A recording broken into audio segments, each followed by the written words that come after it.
The lights of Apex Prime stations sparkled like distant stars through the observation windows. Ambassador Dedrung stood quietly in the waiting chamber watching ships from dozens of alien species dock and depart. Behind him, Captain Hannah checked her uniform for the third time, while Dr. Taman reviewed his presentation notes on a holographic display. Today would change everything for humanity. After 300 years of restricted membership in the Galactic Council, Earth's children would finally ask for full acceptance into the community of stars. 3 centuries of patience, of following every rule, of proving themselves worthy. It all came down to this moment. The chamber doors opened with a soft hiss. A tall alien with silver skin and forearms gestured for them to enter. Dedrung straightened his jacket and walked forward. His companions followed close behind. The council chamber stretched before them like a vast amphitheater. 12 species sat in their designated sections, each one representing civilizations. Thousands of years older than humanity, Dajun approached the central platform and bowed respectfully. The gesture was human, but every species here understood its meaning.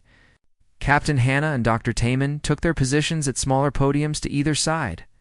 The council speaker, a being whose body seemed made of living crystal, spoke in a voice that echoed through translation devices. Ambassador Dedrung of Earth, you have requested this session. The council will hear your petition. Dedrung activated his display. Images of human achievements filled the air above him. Space stations orbiting peaceful colonies, trade ships moving goods between human and alien worlds. Scientific laboratories where humans and aliens worked side by side. Honored counselors, Dedrung began, his voice steady. Humanity comes before you today not as supplicants, but as partners. For 300 years we have honored every restriction placed upon us. We have remained within our designated space. We have contributed to galactic trade and knowledge. We have proven ourselves peaceful neighbors.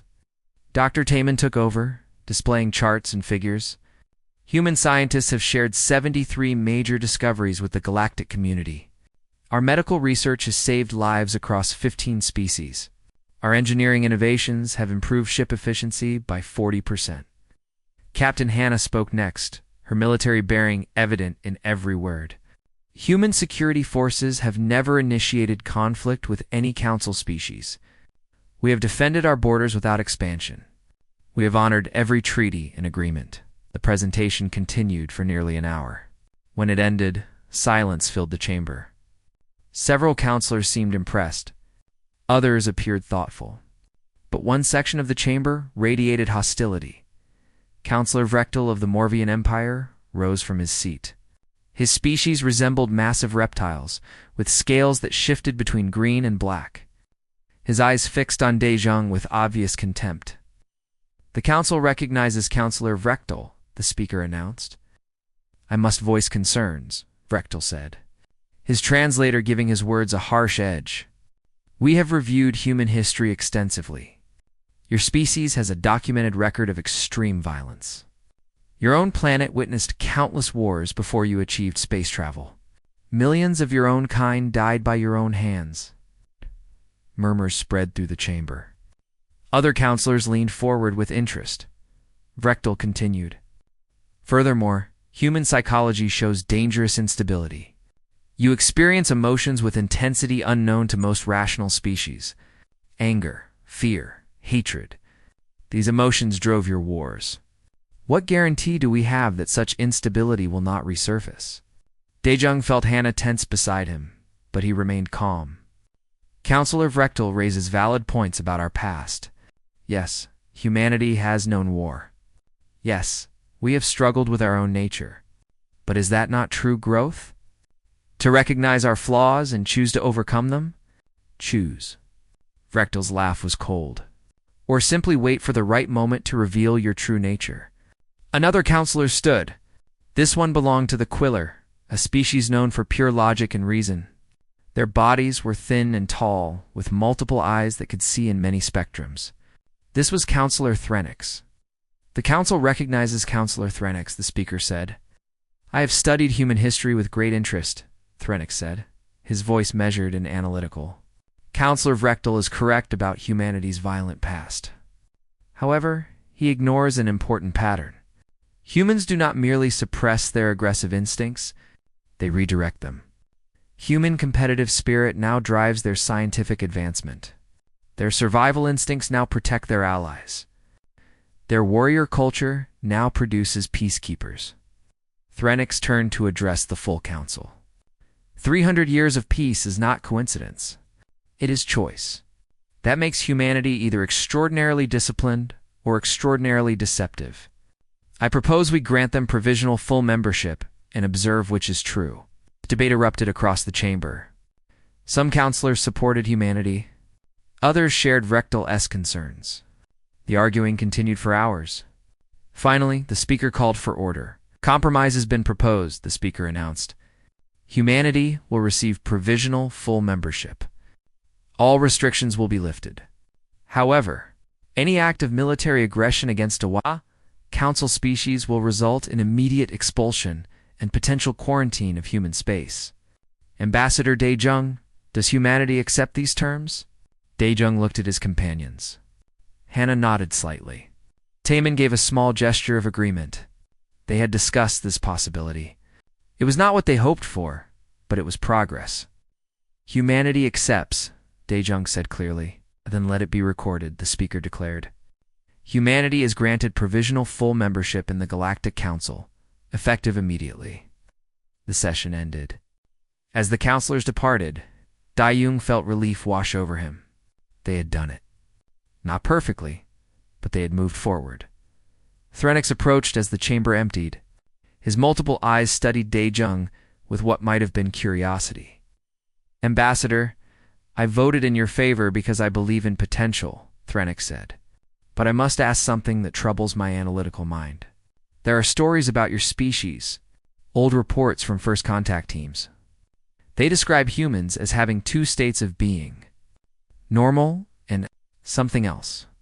Something that emerges under extreme threat. Daejung met the alien's gaze steadily. Every species has survival instincts, counselor. It's not like yours, according to the reports. They say humans become entirely different creatures when pushed too far.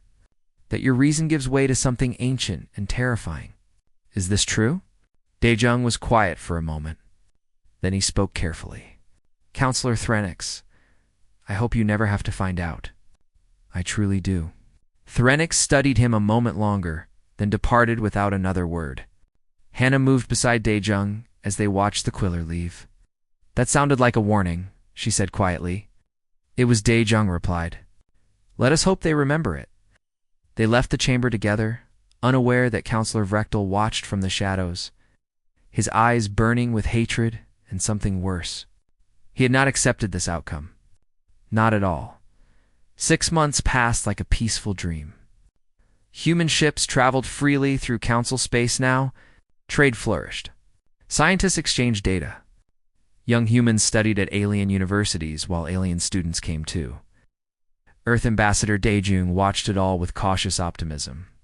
Perhaps they had truly earned their place among the stars. Captain Hannah commanded the UN's Indomitable, a diplomatic cruiser assigned to patrol the border regions. Her crew was small but skilled. Tactical Officer G1 managed weapons and sensors with remarkable precision. Engineer Sung-ho kept the ship running perfectly.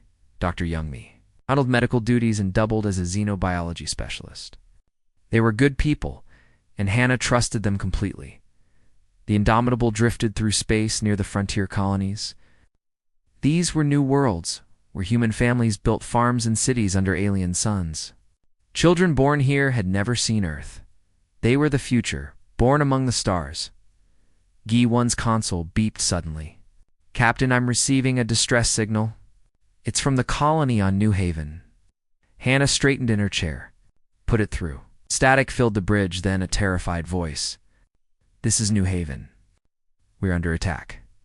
Unknown ships, they're firing on the settlement. We have civilians down. We need help. Please, anyone. The signal cut off abruptly. Set course for New Haven, maximum speed, Hannah ordered. G1, try to contact them again. Sung-ho, I want every bit of power you can give me. The Indomitable jumped too faster than light travel, crossing the distance in hours instead of days. But when they arrived, they were too late. New Haven's main settlement was burning. Ships had struck from orbit, targeting civilian areas. No military installations existed here to justify such an attack. Dr. Youngmi led the rescue teams down to the surface. The carnage made her stomach twist. Families had been caught in their homes. The market district was destroyed. A school had been hit during morning classes. The death count climbed as they searched. 2,000 people. Gone on the bridge, Jiwan reviewed sensor data from the attack. Captain, I have tracking data on the attacking ships. They jumped out of the system heading toward unclaimed space. The energy signatures suggest pirate vessels. Pirates. Hannah's voice was cold. Pirates don't hit agricultural colonies. There's nothing here worth stealing. I know, Captain. It doesn't make sense. Sung-ho appeared on the bridge, his face pale. Captain, I need to request immediate leave. My sister lived on New Haven. She and her children, they're on the casualty list. Anna felt her chest tighten. Sung-ho, I'm so sorry. Engineer's hands trembled.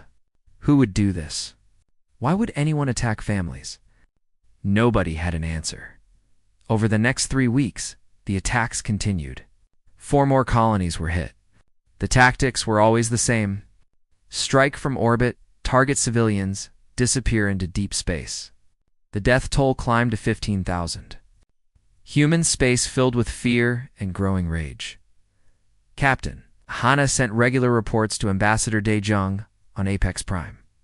Each one was the same request. Let us pursue these raiders. Let us protect our people. Each time Daejung's response broke her heart. The Council has forbidden military action. Any aggressive moves by human forces will be seen as a violation of our provisional status. We must show restraint. Restraint? Hannah wanted to scream. Our people are dying. On the Indomitable, the crew's mood darkened. Sung-ho threw himself into his work, never speaking about his loss. Dr. Youngmi treated survivors from each attack, watching the trauma build in their eyes. Jiwan studied the attack patterns obsessively, searching for some clue that might help. Then she found it. Captain, you need to see this, Jiwan said urgently one morning. She displayed weapon analysis data on the main screen. I've been analyzing the energy signatures from the attacks. These aren't standard pirate weapons. These are military-grade plasma cannons. Lots of pirates use stolen military equipment, Hannah said, though her instincts told her something was wrong. It's not like this. Captain, these signatures match Morvian Imperial Navy specifications exactly. Not similar. Identical. The bridge went silent. Hannah stared at the data. Are you saying the Morvian military is attacking our colonies? I'm saying these weapons came from Morvian military ships. Whether that means deserters, stolen equipment, or something else. ... Jiwan paused. Captain, what if this is intentional? Hannah felt something cold settle in her stomach. Encrypt this data and send it to Ambassador Daejung immediately. Eyes only. On Apex Prime, Dr. Taman received the encrypted file in his laboratory. He spent 3 days analyzing every detail. His conclusions matched Jiwan's findings. The weapons were definitely Morvian military hardware. The attack patterns showed professional military training. This was not random piracy. He brought his findings to Ambassador Daejung in a secure room. Daejung read the report in silence, his face growing pale. If this is true, Daejung said slowly, then someone is trying to force us into a conflict. They want us to respond with violence so the Council will expel us. Or they want to prove humans are too weak to defend themselves, Taman added. Either way, we lose our Council membership. We need absolute proof before we can accuse the Morvians. Ambassador, while we gather proof, more people are dying. Daejung closed his eyes. I know. Believe me, I know. He made a decision that might be the most dangerous of his career. He would confront Counselor Vrechtel privately. Perhaps he could reason with the Morvian, or at least stop the attacks while they investigated further. The meeting was arranged in a neutral diplomatic suite. Daejung came alone as requested. Vrechtel waited for him, his scaled face showing no emotion. Ambassador Daejung, what brings you to this private audience? Vrechtel asked. I believe you know, Counselor. The attacks on our colonies. The evidence points to Morvian involvement. Rectal was silent for a moment. Then, to Daejung's shock, the alien began to laugh. It was a harsh, rattling sound. Evidence, Rectal said. What will you do with this evidence, human? Bring it before the council? They will ask for more proof. They will form committees. They will debate. And while they talk, your people will continue to die. Daejung felt his blood run cold. You're admitting it? Why not? You have no power here. Your species is a mistake, Ambassador. You are too dangerous to let roam free among civilized races. I am simply hastening the inevitable quarantine. The Council will not stand for this. The Council will do nothing. They are afraid of you, yes, but they also doubt you. Some think you are too aggressive. Others think you are too weak. Either way, you do not belong. Rectal leaned forward. Here is what will happen, Ambassador.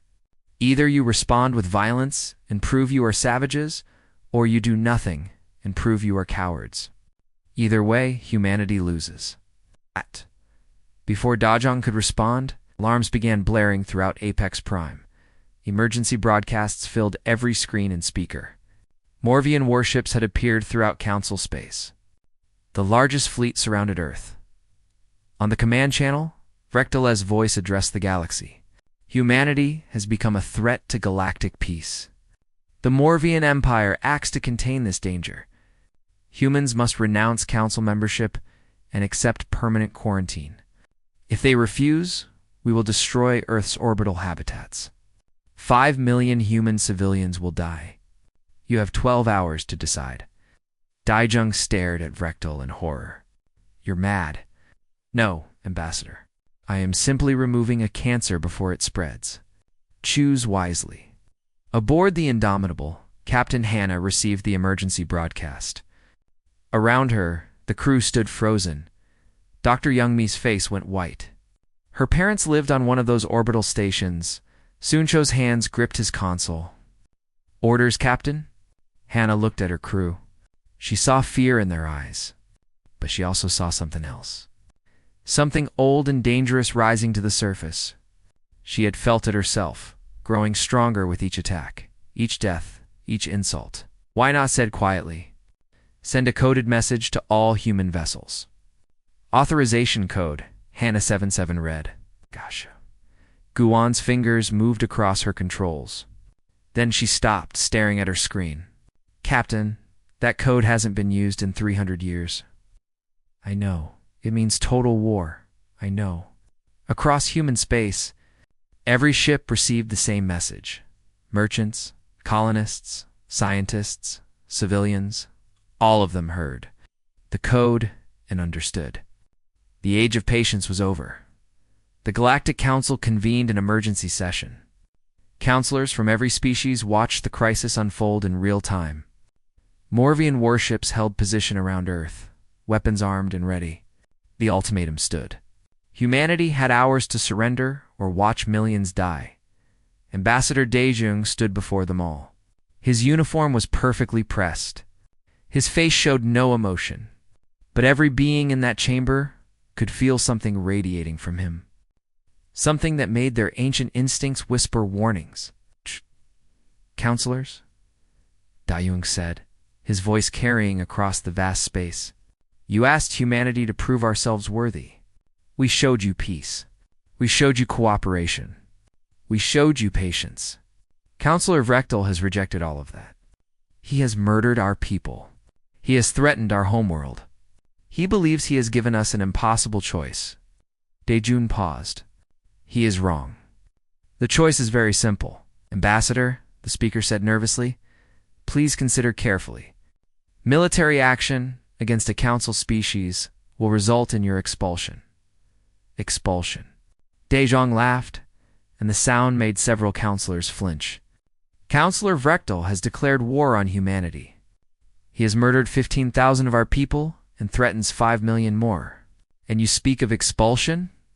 Counselor Threnix stood. His multiple eyes studied Daejung with what might have been fascination or fear. Ambassador, I warned you before. I spoke of reports describing what humans become when threatened. I see it now in you. That transformation is beginning. You're very perceptive, Counselor Dydrong said.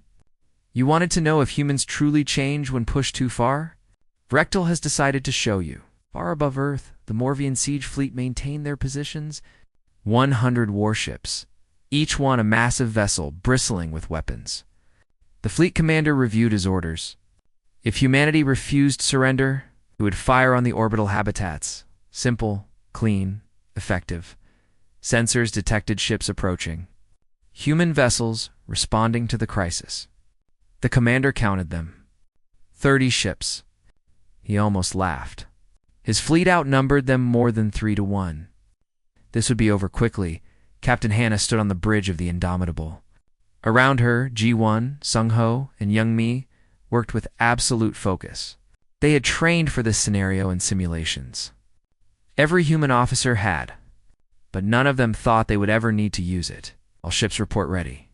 Captain, Ji-1 said. Begin Operation Ghost, Hannah ordered. The 30 human ships activated systems that had been hidden in their designs for 300 years. Electronic warfare suites, sensor spoofing technology, signal multiplication systems. On Morvian sensors, 30 ships suddenly became 300. False contacts swarmed across their displays. The Morvian commander stared at his screens in confusion. What is this? Where did these ships come from? His tactical officer worked frantically. Commander, I cannot determine which contacts are real. The humans are broadcasting false signatures across all frequencies. Then fire on all of them. The Morvian fleet opened fire. Plasma bolts and missiles streaked through space. Most hit nothing but empty vacuum. The few that struck actual human ships found their shields reinforced by power systems running far beyond normal capacity. Sung-Ho had designed those modifications himself, working through his grief. Their weapons are hot, Ji-1 reported. Targeting solutions acquired? Fire, Hannah said simply. Human ships unleashed weapons the galaxy had not seen before. Kinetic accelerators fired projectiles at relativistic speeds. Missiles deployed submunitions that thought for themselves. And something else. Something invisible spread through space on tight beam communications between Morvian ships. Engineer. Sung-Ho watched his screen as the viral nanomachines did their work. Microscopic machines transmitted through the Morvians' own communication networks. They infected ship systems. They rewrote targeting computers. They turned the Morvian fleet's weapons against itself. A Morvian battleship suddenly fired on its neighbor. Then another. Chaos spread through the siege fleet as ships that had stood together for years attacked each other without warning. The Morvian commander screamed orders that went unheard through compromised communication channels. But Captain Hannah did not destroy the fleet immediately. She understood something that would terrify the watching council. Fear was more powerful than death. She allowed Morvian crews to evacuate in escape pods. Then, slowly, methodically, she dismantled their capital ships piece by piece. Every moment was broadcast to the council and to the Morvian Empire. This is Captain Hannah of the UNS Indomitable, she said, her voice transmitted across all channels. This is what you wanted to see. This is what we became to survive our own history. We buried these instincts for 3 centuries. We chose peace. We chose cooperation. We chose to be better than our past. Counselor Vrektal has forced us to remember what we were. I hope you're watching. I hope you understand. We did not want this, but we will finish it. On Apex Prime, Dr. Taman presented his evidence to the council. Complete records of Vrektal-esque conspiracy. Communications intercepts. Financial transfers. Witness testimony. The proof was overwhelming. But nobody was watching his presentation. Every eye in the chamber was fixed on the screens showing the battle. The Morvian siege fleet, 100 ships strong, was being systematically destroyed by 30 human vessels. No, not destroyed. Dismantled. Taken apart with surgical precision. The difference was important. It showed control. It showed knowledge. It showed that humans knew exactly what they were doing. Counselor Vrektal watched from his seat. His scaled face frozen in disbelief. This was not supposed to happen. Humans were supposed to be primitive, emotional, undisciplined instead. They fought with cold, calculated efficiency that shocked every military expert in the chamber. Threnix spoke quietly. I have studied warfare for my entire life. My species has analyzed conflict for 10,000 years. We have never seen anything like this. The humans are not fighting in rage. They are fighting with pure, disciplined precision. Every move is calculated. Every strike has purpose. This is not aggression. This is surgery. Another counselor, a being made of crystalline structures, spoke in wonder. How did they hide this capability? 300 years of peace, and they retained all of this? They did not retain it, Threnix said. They perfected it. Peace gave them time to think, to plan, to prepare for the possibility that someone might force them back into war. They hoped it would never be needed, but they were ready. Rectal finally found his voice. This proves my point. Humans are dangerous. We must unite against them. You created this situation, counselor, the speaker said coldly. You murdered their people. You threatened their homeworld. And now you complain that they defend themselves? They must be stopped. By whom? Threnix asked simply. Counselor, look at that battle. 30 ships against 100. The humans are winning. Not through superior numbers or technology, but through superior understanding of warfare itself. You awakened something that should have remained sleeping. The Morvian commander of the siege fleet sent a desperate transmission. This is Commander Thok. We are requesting immediate reinforcement. The human forces are static. Cut off his words as his flagship split in half, carefully sliced by precision weapons fire. Far away, in the Morvian home system, military leaders received the transmission. They saw the recordings. They analyzed the data. Their conclusion was unanimous. If 30 human ships could destroy 100 Morvian vessels, they needed overwhelming force. They would send the Grand Armada. 1,200 warships began preparing for departure. The pride of the Morvian military, never defeated in battle. They would crush human resistance and restore Morvian honor. The fleet would leave within hours. On Earth, military command centers coordinated responses. Admiral Chen received reports from every human ship in space. Her officers implemented war plans that had been rehearsed but never executed. Every simulation had been preparation for this moment. Now they would see if theory matched reality. Ambassador Daejung stood on an observation deck of Apex Prime. Watching the battle through powerful telescopes, Dr. Youngmi joined him, her face strained with worry. My family is on one of those stations, she said quietly. They are still in danger. The Morvian siege fleet is nearly defeated, Daejung assured her. Your family will be safe soon. And then what? The Morvian Empire will not accept this defeat. They will send more ships. I know. Dong's voice was tired. This is what Vrektal wanted. To force us into a war we cannot escape. He thought we would lose. Now he has given us no choice but to win. How many will die before this ends? Daejung had no answer. He watched the distant lights of the battle and felt the weight of what was beginning. Humanity had chosen peace for 300 years. Now, they would have to remember how to fight wars, and that knowledge, once unleashed, might change them forever. In the council chamber, a new transmission arrived. The Morvian Grand Armada had launched 1,200 warships heading toward human space. The council erupted in panic and argument. Threnix watched Ambassador Daejung's face on a monitor. The humans showed no surprise, no fear, only grim determination. The Quiller realized something then. The humans had expected this. They had planned for it. They had hoped it would never come to pass. But they were ready. The Morvian Grand Armada entered human space with absolute confidence. 1,200 warships moved in perfect formation, the largest fleet ever assembled by the Morvian Empire. They expected fear. They expected desperation. They expected humanity to beg for mercy instead. They entered a killing field. The first warning came when their forward scouts simply disappeared. No distress calls. No weapons fire detected. One moment the scout ships existed, the next they were gone. The Armada commander ordered caution, but he was not truly worried.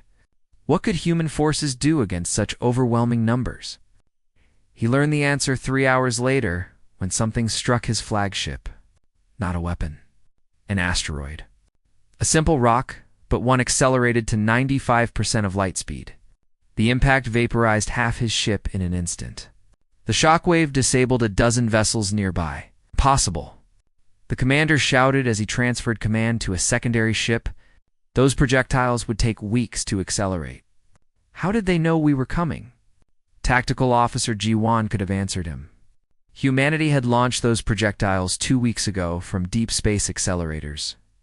Ships hidden in the outer darkness of their star system, built during the 300 years of peace. Not because humans expected war, but because they understood that hoping for peace meant preparing for war. The projectiles had been aimed at empty space, traveling on courses calculated months in advance. The Morvian fleet had flown directly into them. The timing was perfect because humans understood orbital mechanics and probability. They had known someone would eventually attack. They had simply prepared for when, not if. For more relativistic kill vehicles struck the armada. Battleships and carriers ceased to exist in flashes of converted mass. The Morvian formation broke apart as ships tried to evade weapons. You could not see coming until impact. But that was only the beginning, Captain. Hannah coordinated the defense from Earth Command now. The siege fleet was destroyed, its remnants fleeing into deep space. She had been promoted to admiral during the battle. Now she faced the true test. The Indomitable joined 200 other human warships forming defensive positions. Admiral, the Morvian fleet is fragmenting, G1 reported. They're breaking into smaller battle groups. 12 separate forces advancing from different vectors. They're adapting, Hannah acknowledged. No more massed formation. Harder to hit with kinetic strikes. Orders. Hannah studied the tactical display. Implement strategy Prometheus. Across human space, a transformation began that would shock the galaxy. Strategy Prometheus was something no other species had ever attempted. Total mobilization. Not just the military, but the entire civilization. Civilian freighters received weapons packages from hidden armories. Installation took hours. Ships that carried grain yesterday carried missiles today. Colony transports became troop carriers. Mining vessels turned their industrial lasers toward war. Passenger liners deployed, defensive shields and point defense systems. The Morvian fleet expected to face military vessels. Instead, they faced an entire species mobilized for survival. Every human became part of the war machine. Every ship became a weapon. Every station became a fortress. Engineer Sung-ho worked around the clock, converting civilian infrastructure for combat. His grief over his sister's death had transformed into cold purpose. He did not work for revenge. He worked so no other engineer would lose family to senseless. Violence. His modifications were brilliant and brutal. Cargo containers became missile pods. Communication arrays became jamming systems. Even escape pods were modified to deploy mines. Dr. Youngmi tended wounded in medical stations that materialized across the fleet. Human doctors worked alongside alien physicians who volunteered despite the danger. She saw injuries that would haunt her dreams. Burns from plasma weapons. Radiation sickness from reactor breaches. Trauma from explosive decompression. But she also saw courage. Pilots who flew damaged ships into combat. Engineers who repaired critical systems while battles raged. Civilians who volunteered for dangerous duties without hesitation. The Morvian battle groups pressed their attack. They had numbers. They had experience. But they faced something they had never encountered before. A species that understood war not as glorious combat, but as organized survival at any cost. One Morvian battle group. It's advanced on the colony world of New Hope. 100 warships against a planet with minimal defenses. They expected easy victory. Instead, they found the entire colony had evacuated underground. The surface installations were abandoned. When the Morvian ships entered low orbit to bombard, automated defense systems activated. Not traditional weapons. Something worse. The humans had seeded the upper atmosphere with metallic chaff and reflective particles. When Morvian ships fired their energy weapons, the beams scattered and reflected back. Their own weapons struck their own hulls. The battlegroup commander watched in horror as his fleet tore itself apart with its own firepower. The survivors fled, only to encounter human ships waiting in ambush. Captain Hannah's fleet had circled behind them, using the gravity well of New Hope's moon. The Morvians were caught between the planet's defenses and human warships. The battle was short and brutal. Another Morvian battle group attacked a human asteroid mining operation. They expected little resistance. What they found was a network of defensive positions built into the asteroids themselves. Miners who knew every tunnel and chamber. Humans who had trained for this possibility, while hoping it would never come. The Morvians landed troops on the largest asteroid. The fighting was close and desperate, but the humans had home advantage. They knew which corridors had gravity and which did not. They knew which passages led to vacuum and which to safety. The Morvian troops became lost in a three-dimensional maze, while human defenders picked them apart. The asteroid miners used mining equipment as weapons. Explosive charges meant for breaking rock tore through armor. Industrial cutters sliced through Morvian battlesuits. The aliens had superior military training, but the humans had superior knowledge of the environment. When the Morvian commander finally ordered retreat, half his troops were dead or captured. On Apex Prime, the Council watched in stunned silence. Every species had fought wars, but none had fought like this. The humans did not meet force with force. They met it with creativity, adaptation, and absolute ruthlessness. Counselor Threnix analyzed every battle with his species' legendary analytical skills. His conclusions terrified him. They are not fighting battles, he explained to other counselors. They are fighting a war. Every engagement serves the larger strategy. Every loss is calculated. Every victory advances their position. This is not military science. This is military art, perfected over thousands of years of human conflict. The battle raged for 72 hours.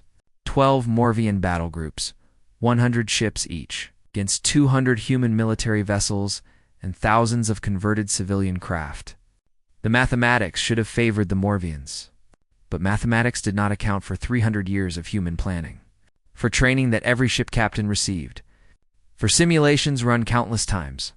For a species that hoped for peace but prepared for war, the Morvian Grand Armada began to break. Not from defeat, but from understanding. The survivors realized they were not fighting inferior primitives. They were fighting something that understood warfare better than any species in the galaxy. Their transmissions filled with panic and confusion. Ambassador. Dajung watched from Apex Prime. Dr. Timon brought him casualty reports. 20,000 humans dead. Dozens of ships destroyed. 3 colonies damaged. The numbers made his heart ache. We are winning, Timon said quietly. But the cost. I know, Dajung replied. Every death weighs on me. But if we had not fought, the cost would have been millions. Rectal left us no choice. Will they understand that? The Council? Some will. Some will fear us even more. But right now, I do not care what they think. I care only that our people survive. The final confrontation came near Jupiter. The remnants of the Morvian fleet, perhaps 200 ships remaining, attempted to regroup. Admiral Hannah brought her fleet to meet them. The Indomitable led the formation G1 at tactical, Sung-Ho managing systems, Young Mi coordinating medical support. This is Admiral Hannah to all Morvian vessels, she broadcast. You have attacked our homes. You have murdered our people. You have learned that we are not the prey you expected. I offer you one chance. Surrender now, and you will be treated according to the laws of war. Continue fighting, and you will share the fate of your armada. Choose. The Morvian response was silence. Then, one by one, ships began powering down weapons. Crews abandoned vessels and escape pods. The fight went out of them. They had come expecting glory. They found only death and defeat. The Morvian Grand Armada was broken. 1,200 ships reduced to fleeing survivors and debris fields. The Council watched as humanity achieved what should have been impossible. They had not just survived. They had won. The silence in the Galactic Council chamber was absolute. Every counselor stared at the screens showing the aftermath of the battle. Human ships moved through debris fields, rescuing Morvian survivors from escape pods. Medical vessels treated wounded enemies with the same care as their own people. The contrast was jarring. Humanity had fought with terrifying efficiency, but now they showed mercy. Ambassador Daejung stood before the council once more. He looked older than he had a week ago. The weight of 20,000 human deaths showed in his eyes, but his voice was steady when he spoke. Counselors, you asked us to prove ourselves worthy of this council. We showed you peace for 300 years. That was not enough. Counselor Vrechtel forced us to show you the alternative. I hope you are satisfied with the lesson, the speaker. That crystalline being who had welcomed humanity so many months ago seemed diminished somehow. Ambassador, the council recognizes the circumstances of this conflict. Counselor Vrechtel's actions were criminal. His conspiracy has been exposed, but we must address what has been revealed. Your species possesses military capabilities far beyond what we understood. We possessed them all along, Daejung said simply. We simply chose not to use them. There is a difference between capability and intent. Counselor Threnix rose to speak. His multiple eyes studied Daejung with something like respect.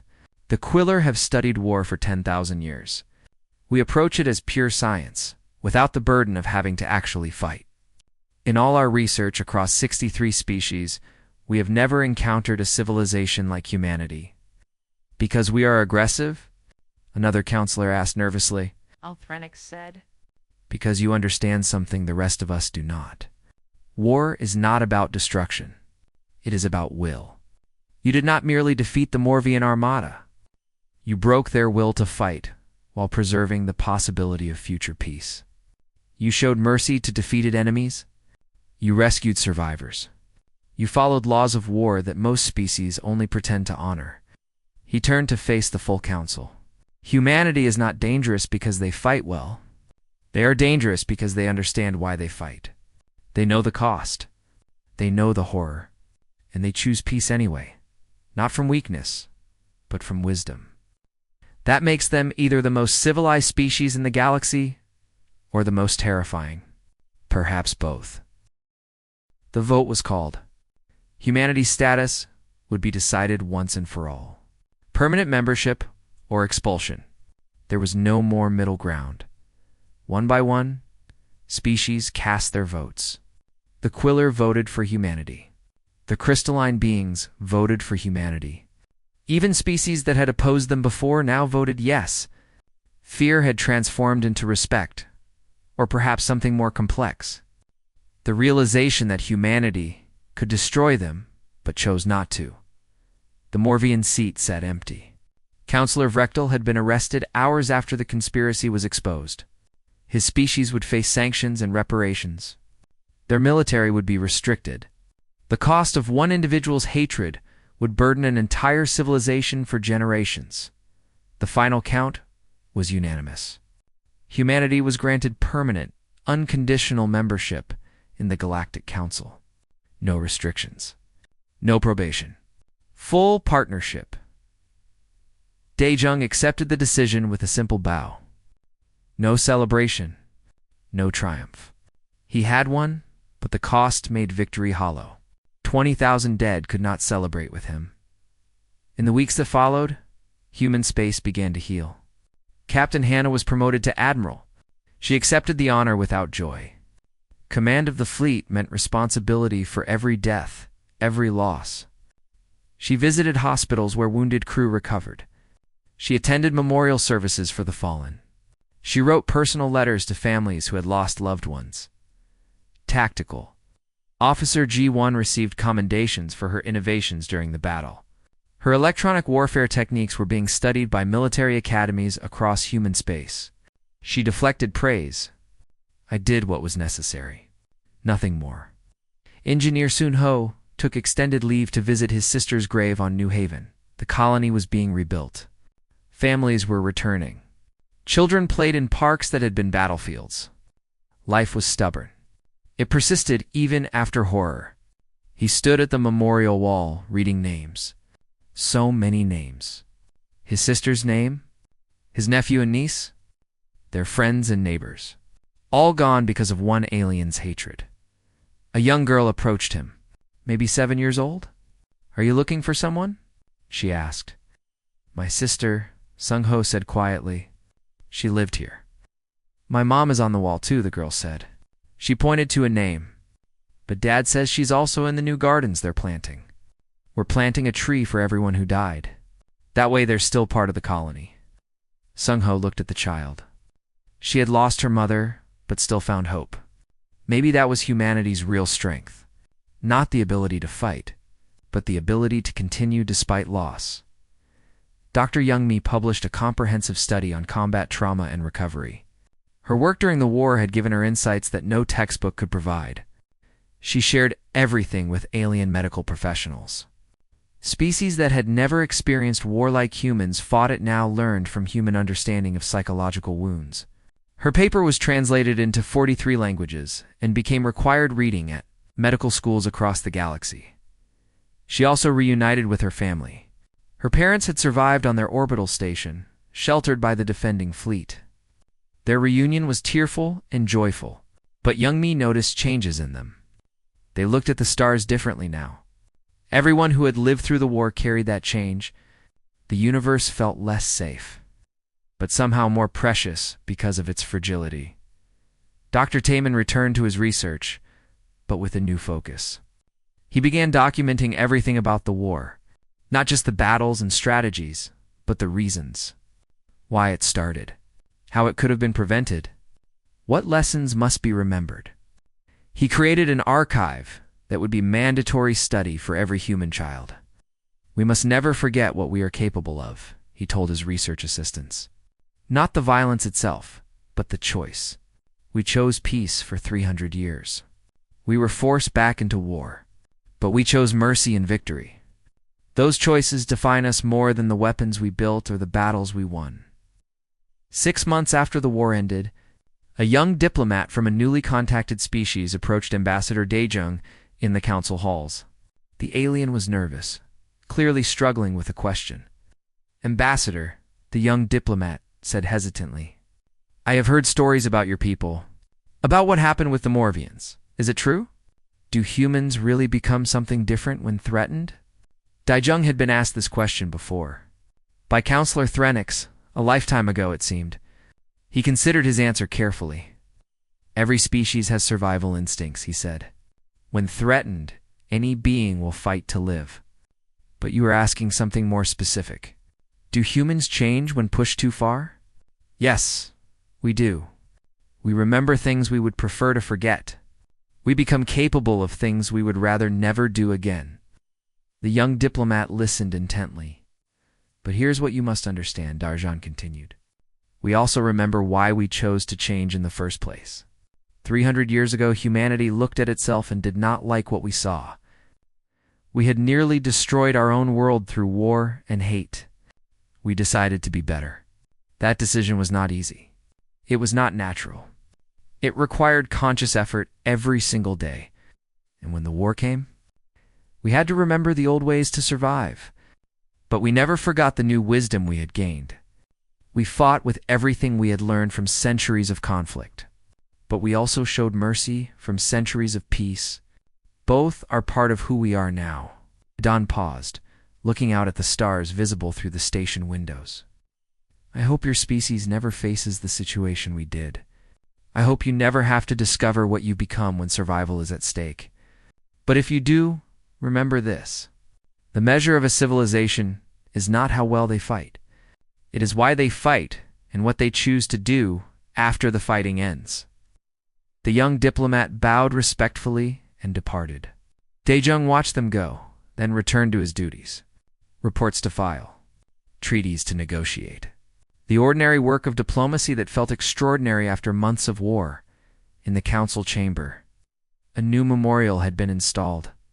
A wall listing every being who died in what was now called the Morvian conflict. Human names. Morvia names. Even a few civilians from other species caught in the crossfire. The plaque at the center bore an inscription. Counselor Threnix had written it, drawing from human philosophy and Quiller wisdom. The words were simple, but profound. Here marks the moment the galaxy learned an ancient human truth. Those who master peace must first master war. And those who truly master war wisely choose peace. May we never forget the cost of forgetting this lesson. Dayung stood before that memorial sometimes, late at night when the station was quiet. He read the names of the fallen. He thought about the price of peace and the cost of war. He wondered if humanity had truly proven themselves worthy of the stars, or if they had simply proven they could survive among them. Perhaps it did not matter. They were here now. Part of the galactic community, other species understood them better, though that understanding came with fear and respect in equal measure. Humanity was no longer the unknown quantity. They were the species that chose peace but remembered war. The civilization that could destroy but preferred to build, that reputation would follow them for centuries, maybe forever. Every species in the council knew now what happened when humans were pushed too far. Counselor Vrechtel had given them all a front row seat to humanity's fury, but he had also shown them humanity's mercy. Both lessons would be remembered. In human space, life continued. Colonies grew. Trade flourished. Children were born who would never know the fear of those dark days. But in schools and academies, the war was studied, not to glorify violence, but to understand the price of peace. Every human child learned about the Morvian conflict, about the deaths, about the choices, about the responsibility that came with capability. They learned that humanity could wage war with devastating efficiency. But more importantly, they learned why humanity chose not to unless given no alternative. That choice, renewed every day by every generation, was humanity's true strength. The galaxy watched and learned. Some species looked at humanity with fear, others with respect, most with both. But all of them understood one fundamental truth now. Gods help anyone who forced humans to remember what they were before they became what they are, and gods help the humans, who must carry the burden of that memory forever.